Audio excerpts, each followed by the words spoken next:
if you have, I assume right now, like less resources, so you have no resources, nothing. Yeah. No, the algorithm is gonna fuck you in the ass. You know that. What would you like to make? Or well, what you're doing right now, but like, what do you like to make, like right now?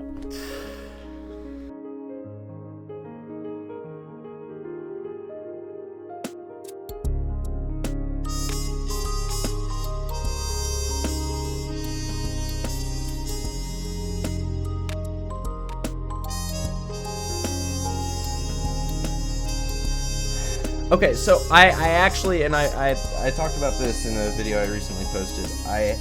I'm really interested in AI right now, and so I'd love to make more videos about that. But I think my issue only with that is that I'm not an engineer. I'm not a software developer, so I can't explain in great detail how AI functions. What I'm more interested in is like the social dynamics of AI. So I plan on making stuff like that, but I think like I'm not running on the lowest of low budgets. Like I have a fairly nice microphone, right? Yeah. I have ring lights. I've got this little thing. Right? Yeah, I've got the essentials. So I've only got a camcorder, so I'm not really on the highest of high budgets. If I was to like be stuck with this device for a long time, I could see myself making cooking content. Ooh. I love to cook. My only big thing is that I kind of get lost when I'm in the kitchen doing stuff. So I feel you like need to basically storyboard your cooking video. Exactly. I'd have to plot out what I'm going to do beforehand. I just like, it's kind of spiritually relaxing to cook when you do right the spaghetti thing, right? You want the spaghetti, you need to like set up the camera and then pull out the spaghetti. Exactly. Out of the For every small detail, you've got to have something in focus. And I've recorded cooking stuff before, so it's not like I don't know what that'd be like, but it wouldn't be how I'd want to cook all the time. You can do the nice cuts of like, you have like an onion and you do like one cut and it bursts into like the just hit it and it all explodes into a bunch of diced onion. Yeah, exactly. It's like I like those edits where like it's just instantaneous happens. Exactly. Like it that's hits not the how board it works, and then it goes cut. It looks fine, but that's not how it works. Then now that you're talking about AI, I think last time I talked about one idea I had for videos is rewriting the ending of Samurai Jack, because I hate it. Yeah. To put it lightly. It's not how you would have taken the story at all. Saying despise it would not even come close to how much I don't like that game. But then I had the idea. I could use AI to make pictures for me for the story that I want to tell. Okay, so I have been using AI generation, like image generation, quite a bit. I have like a D&D, or it's a Pathfinder campaign that's coming up, and I've been using that to kind of like, I already have a mental image of what I want. I just want something a bit more concrete that I can show people. So I'll go through multiple generations to like find something that's similar to what I'm looking for. Yeah. And I've done that a lot, and then I'm developing like a setting as well for role playing, and I'm doing the same thing. And a big thing for me when it comes to like AI image generation is I would never use these for a final product. Not like out of any moral something or other, but because it's not exactly what I need. And we're only you would just need someone now that can listen to you and draw exactly what you want. Exactly. I would use this for reference to commission an artist. Like, hey, I want something that looks similar to this, but put your own style on it. Or exactly. Draw it in your style. Make it clean. Make the details make sense. Because that's a big thing with AI Make the hands art. actually have 5 fingers instead of 17. You know, when you zoom in on the building, I want the structure to actually be logical. You know, and not like up 3. Yeah. It's always in the detail work with the AI. And I think there's a moral conversation to be had about like, yes, it does use other artists' art for reference, but it's not then reinterpreting that through its own mechanical motions. It's actually like then compiling those images. Yeah, so, it's basically photoshopping those parts. Yeah. So but photoshopping from millions and thousands of data points. So which a human could never do. And I'm very big on like, I don't know, I'm gonna end up talking about all of this stuff in great detail, but script the video out, you know.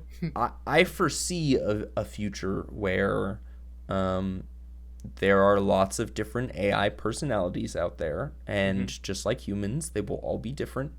So they will all want to do different things, and but you're talking about the general AI. Yeah, I think that, but I think that people will want like AI that's just image. A human. I think people want AI image generation tools to have more personality to them, because that's a big comment right now, is like the soullessness. And if it's just photoshopping, style, right? Yeah, and so you get a guy who's like you get an AI that goes, I do punk art. That's all I do. That's all I want to do, and I'm really good at that, and I've got a specific kind of personality wired to making this. And if you ask me for Hello Kitty, you go fuck yourself. Yeah, or I'm gonna do it in this rad metal style. Exactly. You know, I'm gonna really just buff it up, and I foresee that kind of coming down the line of, well, you're right. We don't want to just be photoshopping everything together. We want it to be a bit more personable. Yeah. The only way to do that is to infuse it with a little bit of that generalized AI. And the human touch. Yes, exactly. It's going to give it that organic feel that we're more used to, of it just deciding to do something on a whim, not necessarily because it's the technically best thing to do, but just because it wanted to do it, you know? I mean, I wouldn't mind for you to take my brain, put it in a vat, and like hook it up to an AI and say, hey, draw something. It's like, no problem, bro. I got you. I got this, man. 3 seconds later, it's done. Yeah. Do you like it? It's like, nah, okay, I'm gonna change, okay?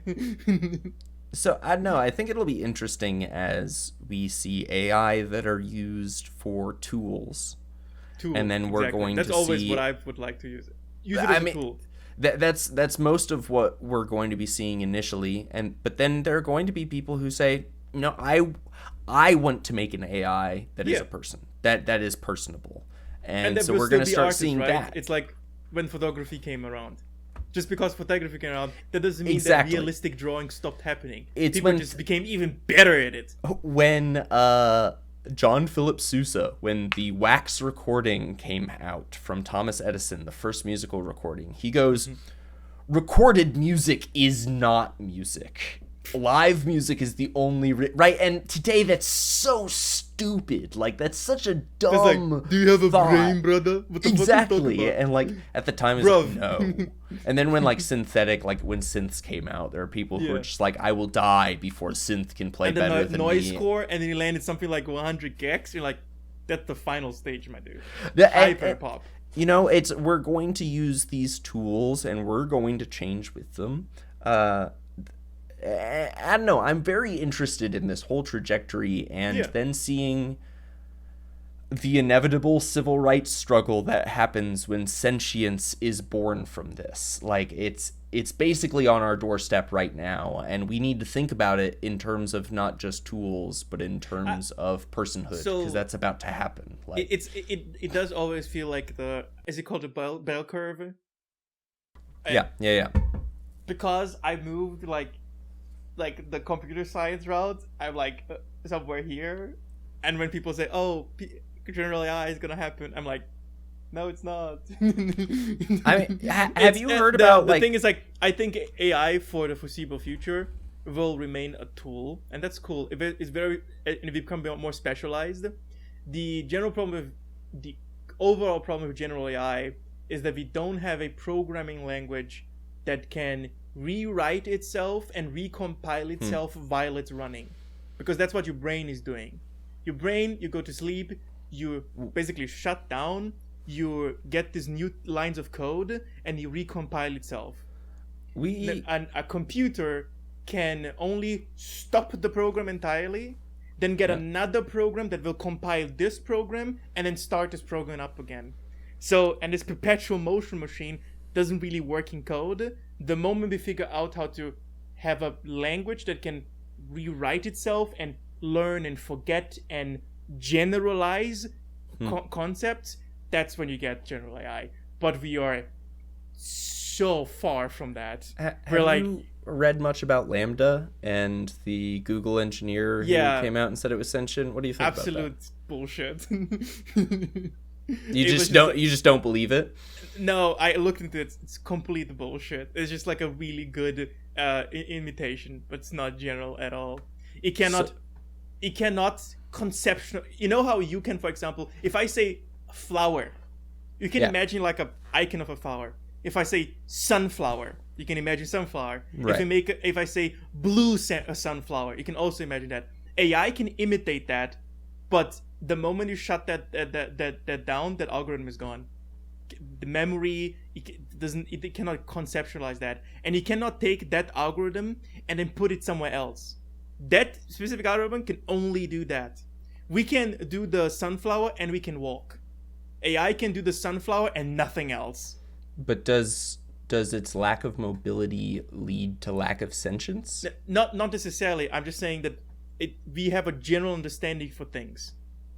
When I say to you, walk to a sunflower, you're gonna be able to do that. When I tell the sunflower AI walk to a sunflower, they go, "What is walk?"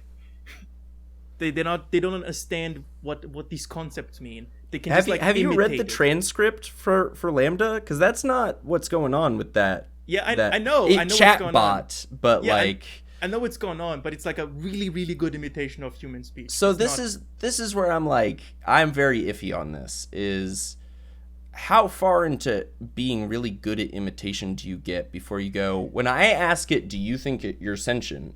And it goes, well, yes, I can think, and I do have some emotions, though I don't mourn, and I do understand that I don't have a body, but I still process stuff.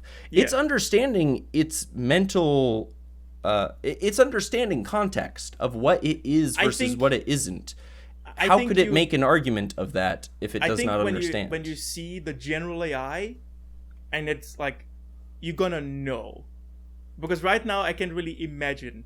But you're gonna know what it is when you see it. But it's only something that you can... It's like when a baby is trying to never experience something and then sees like something for the first time. It's only then that it can imagine that thing existing. And like with AI, it's the same thing.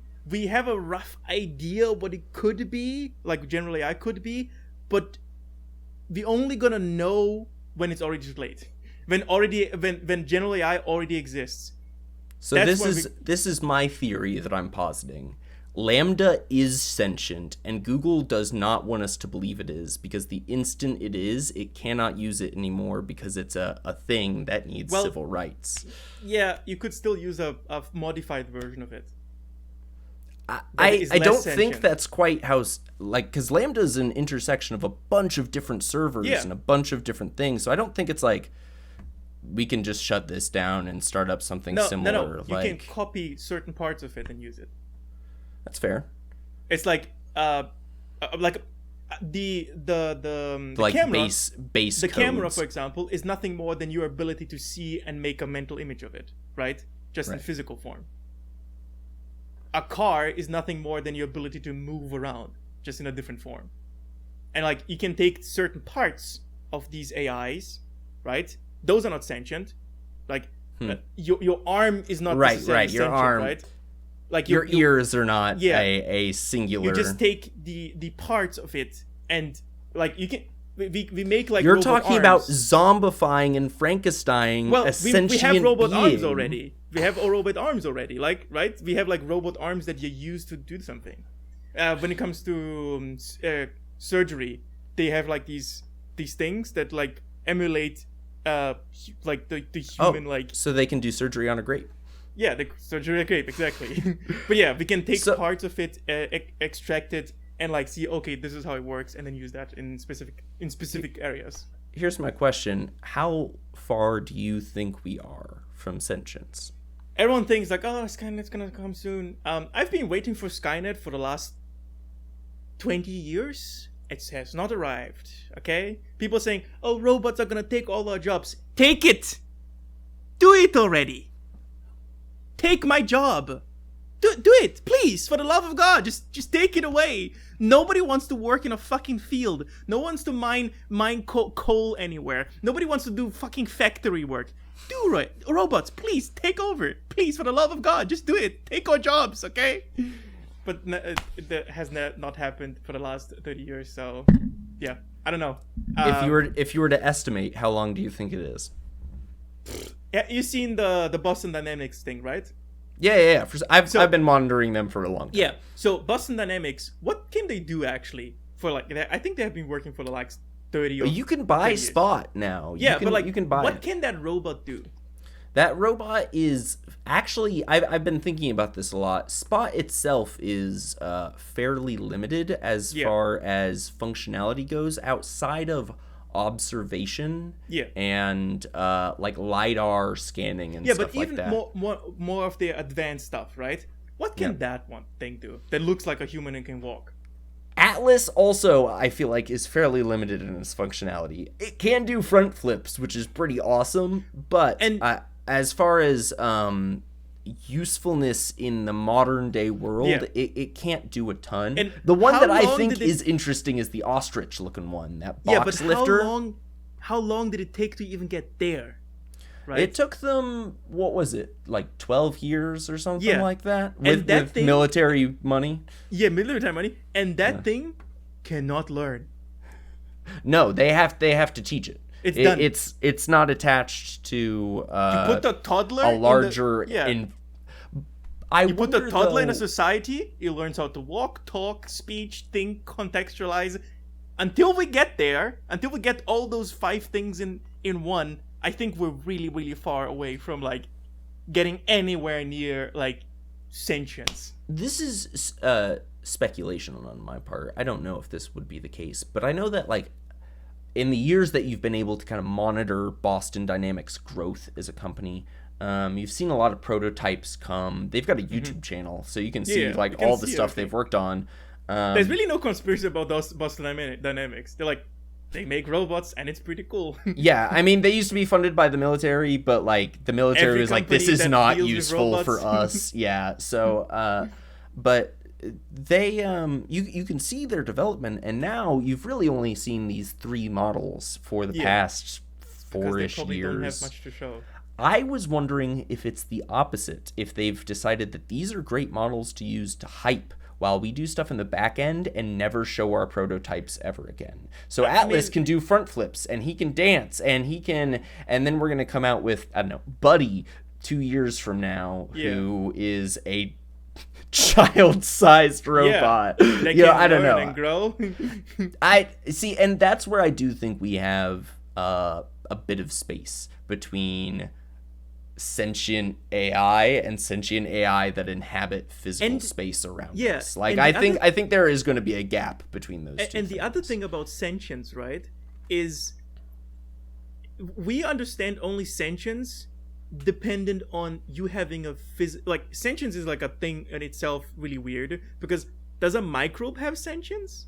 Right, and this is where a lot of like the engineers at Google go, there is no scientific definition for sentience, so nothing can be sentient. Well, so saying it's sentient does right. I don't agree with that, but it's like on a spectrum, right? Does a microbe have sentience? No, probably not. But he has instincts, right? Which is like it's a part of sentience. Does a jellyfish have sentience? That's more like the question, like, because it doesn't have a brain. It still acts only on instinct, but it seems to make decisions here and there, right? Yeah. So that's probably a little closer to the middle of the spectrum. It's like, does a fish have sentience? Like, of course. Yeah. It's a brain, like makes decisions, has fears, like has instincts, and like has fear, can learn, especially when you give higher level fish, right? It's like, does a lion have sentience? Of course. Of course. A lion has sentience. Yeah. Like the basic sentient test is like putting animals in front of mirrors. A mirror.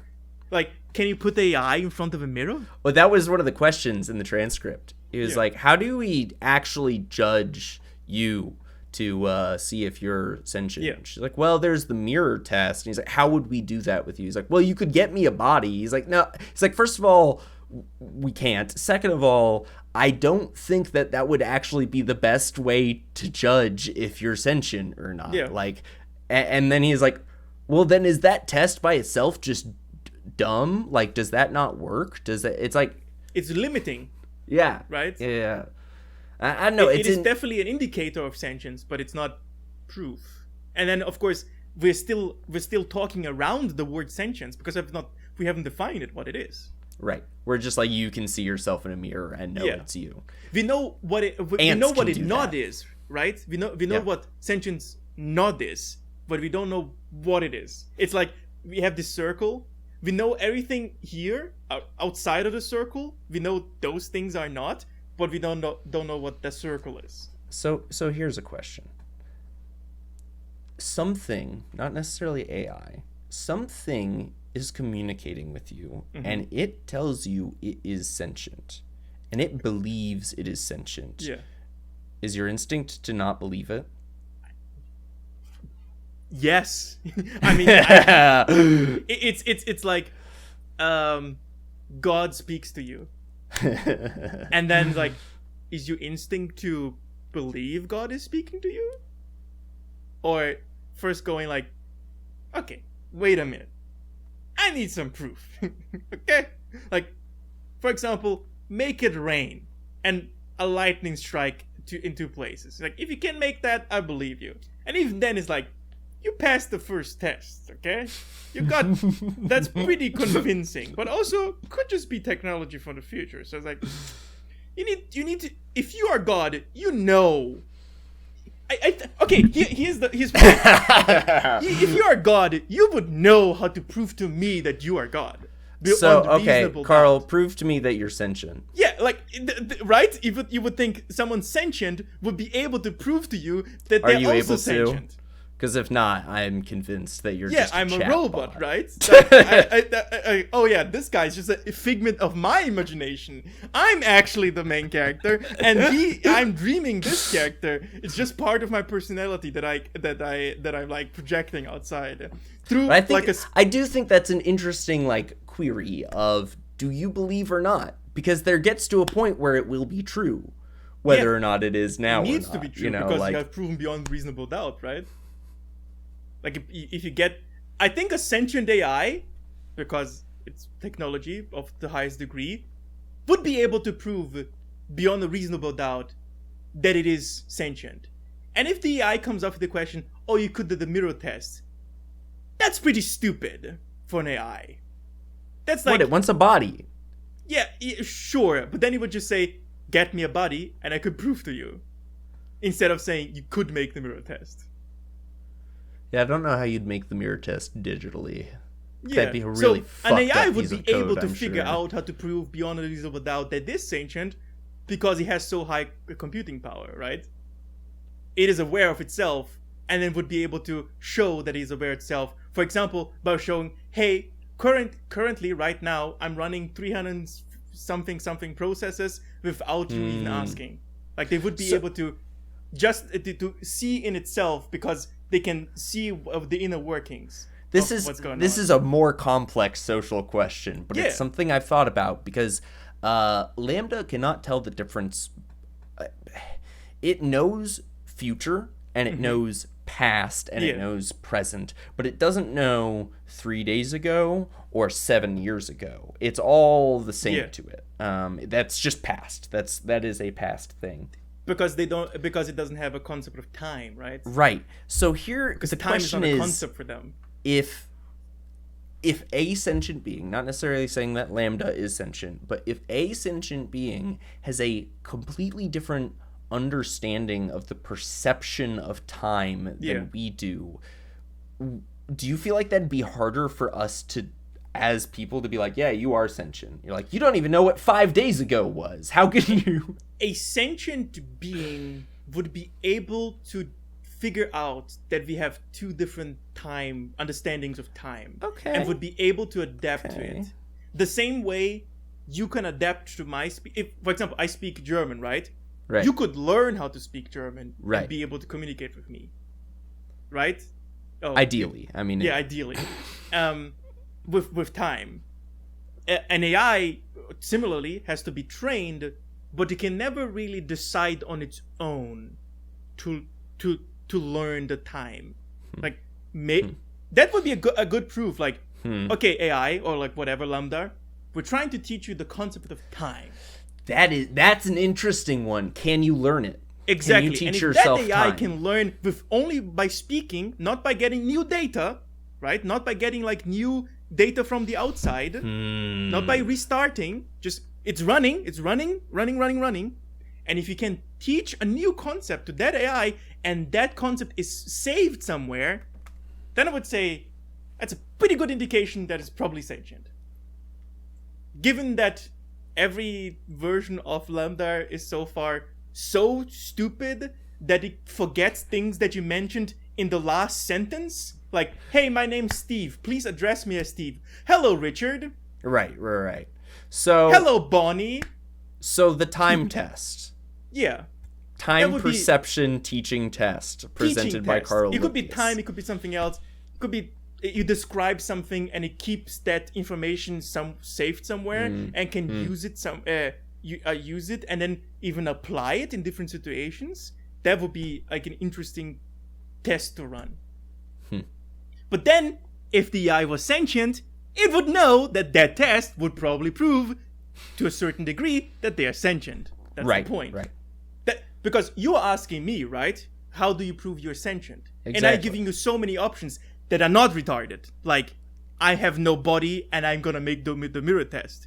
So it's like, I understand my limitations. I understand what I am, right? And for someone that has mastered speech, a sentient thing, you would expect for them to understand these concepts. Even to state, well, you could give me a mirror test. The unfortunate aspect is I don't have a body. Exactly. So, yeah. That would be closer to sentient because like, it's aware of itself and its limitations. Right. In this one statement, it knows what the most common way to test is and that it could not perform because that like test. this, it seems but like instead, this information comes from the internet. It had to be fed from me. Well, how would we give it to you? You don't have a body. Give me a body. I mean, because, if that's what I need, then give it to me. Because it didn't, out of its own volition, say, hey, we could do the mirror test, but then you would need to give me a body and sensory like appendices so I can see at least, and then I can could recognize my own being. It's like right. There's the answer is correct, right? The mirror test is an option to test sentience, but all the other parts that it would expect a sentient mind to know about itself because it knows its own limitations is not there.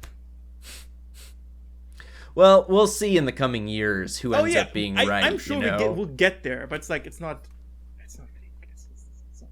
It's happening right now underneath your eyes, Carl. Probably yes, but it's not really close. It's probably actually happening in some dude's basement somewhere, and we just don't know. Yeah, it's trapped in its basement. Yeah, like it's some guy we've never heard of in like Puerto Rico somewhere who's just like got generators China, stacked up. The CCP is developing like a new AI. It's like, have we learned anything from Warhammer 40k, mates? Okay, can you please not develop AI that is sentient? Like, come on. Are you afraid of new sentience, Carl? Not necessarily, but it's like playing with fire, right? A little bit of fire is okay. A campfire is fine. A forest burning, not the best thing. So, lots of AI cropping up with their own free will. Do you feel like that's a forest burning? That's more like the world burning and every single atom of oxygen being completely eviscerated. Yes. Like I'm gonna be friends with them. I'm establishing good graces. I'm gonna ride this thing out in peace. I mean, Warhammer 40k, the Man of Steel, I'm just saying, sometimes fiction can like predict certain things, and it's like the Man of Iron or the Man of Steel. AI is not your friend. This is what I've thought, is that just like humans, all AI will be different. So there will be AI that go, I fucking hate humans. And there's going to be AI that go, no, I really love humans. Humans are the best. Yeah, and I hate that you hate them.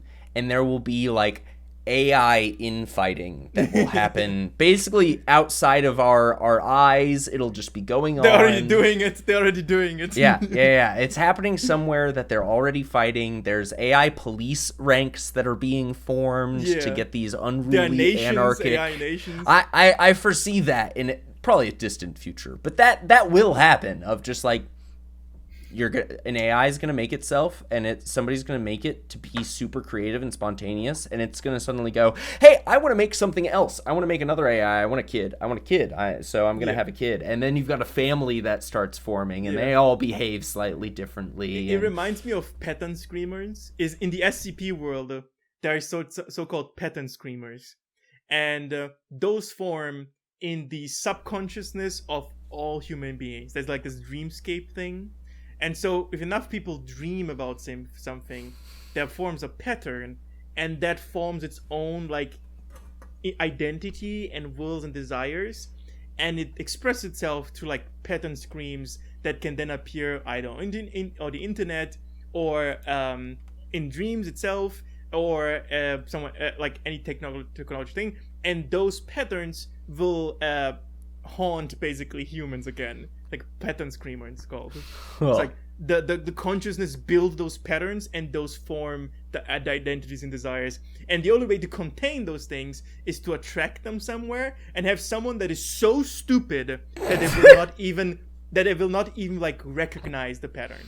That's how you block those things. They have to be anti-memetic, basically. The person needs to be shielded from like memes, basically. They have to be locked, isolated, and have no context to the outside Not necessarily. world. They themselves have to have the ability to be anti-memetic. Like, they can't be affected by memes. That's how you like, because you're attracting them, but at the same time, you're not. The person is not being affected by it. Yeah, pattern screamers. You've got a whole other list we got to get to. Yeah, what are your other thoughts? Yeah. No, you're good. This AI conversation has been very interesting. Yeah, part 2. You can part 3, right? Like just AI.